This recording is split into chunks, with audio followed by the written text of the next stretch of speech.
এবার আমি চলে যাব সরাসরি জম্মুতে, যেরকম সুকান্ত আমাদের প্রতিনিধি আমাদেরকে জানাচ্ছিলেন যে একেবারে হাই অ্যালার্ট জারি রয়েছে জম্মুতে। সেখানের কি ছবি, সেখানের কি পরিস্থিতি, সরাসরি সন্দীপ। দেখো, পরিস্থিতি কিন্তু বেশ উদ্বেগজনক। তার কারণ সারা রাত পাকিস্তানের তরফে শেলিং হয়েছে এবং শেলিং হয়েছে জম্মুর সংলগ্ন অঞ্চলে। P4 insulated water tanks, kitchen and bath fittings, বিশুদ্ধ জল, সুস্থ জীবন, P4 আজীবন। রাজৌরি টাউনকে লক্ষ্য করা হয়েছে। রাজৌরি টাউনে সাধারণ মানুষের যে এস্টাবলিশমেন্ট তাকে লক্ষ্য করে শেলিং হয়েছে। রাজৌরি টাউনের বহু জায়গাতেই পাকিস্তানের গোলা এসে পড়েছে। কোনো ক্ষেত্রে সেগুলিকে নিষ্ক্রিয় করা গিয়েছে, মিসাইল এবং ড্রোন হামলাগুলিকে নিষ্ক্রিয় করা গেছে। ভারতের তরফ থেকে পাল্টা জবাব দেওয়া হয়েছে প্রত্যেকটি ক্ষেত্রে। জম্মু থেকে 20 কিলোমিটার দূরে যে আন্তর্জাতিক সীমান্ত রয়েছে ভারত পাকিস্তানের, সেখানে গুলি চালানো হয়েছে আন্তর্জাতিক সীমান্তে। মানুষজন বাংকারে ছিলেন, গ্রামবাসীরা তারা প্রাণে বেঁচেছেন। এবং এখনো পর্যন্ত সকাল হয়ে গিয়েছে, দিনের আলো ফুটেছে, এখনো পর্যন্ত মুহুর্মুহু বিভিন্ন দিক থেকে এখানে গোলার শব্দ শোনা যাচ্ছে। জম্মু শহরে দাঁড়িয়ে সেটা শোনা যাচ্ছে, কোনো ফরওয়ার্ড পোস্টে যেতে হচ্ছে না, জম্মু শহরে দাঁড়িয়ে শোনা যাচ্ছে যে বিভিন্ন দিক থেকে গোলার আওয়াজ ভেসে আসছে। এখন সেগুলি পাকিস্তানের তরফ থেকে চার্জ করা হচ্ছে না ভারত প্রত্যুত্তর দিচ্ছে, সেটা এখান থেকে বোঝা সম্ভব নয়। জম্মুর খুব কাছে যে সেক্টরগুলি রয়েছে তার মধ্যে রয়েছে সাম্বা সেক্টর, আখনুর সেক্টর।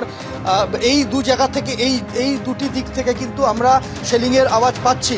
ভারত তার জবাব দিচ্ছে এবং পাকিস্তানের তরফ থেকেও হামলা চালানো হচ্ছে। এই মুহূর্তে জম্মু থেকে 2-2.5 কিলোমিটার দূরে, জম্মু শহরের থেকে 2-2.5 কিলোমিটার দূরে সেখানে একটি মর্টার এসে পড়ার খবর পাওয়া গিয়েছে, যদিও তাতে কোনো হতাহতর খবর নেই এখনও পর্যন্ত। কালকে সন্ধ্যের পর থেকে 26টি শহরে, ভারতের 26টি শহরকে লক্ষ্য করে ড্রোন হামলা চালানো হয়। প্রত্যেকটি ক্ষেত্রেই ভারত সেই হামলা প্রতিহত করেছে। শুধু পাঞ্জাব প্রদেশের ফিরোজপুরের একটি ঘটনা ছাড়া এই মুহূর্তে জম্মু শহরে হাই অ্যালার্ট রয়েছে। বিদ্যুৎ সংযোগ গতকাল সারা রাতই প্রায় ছিল না।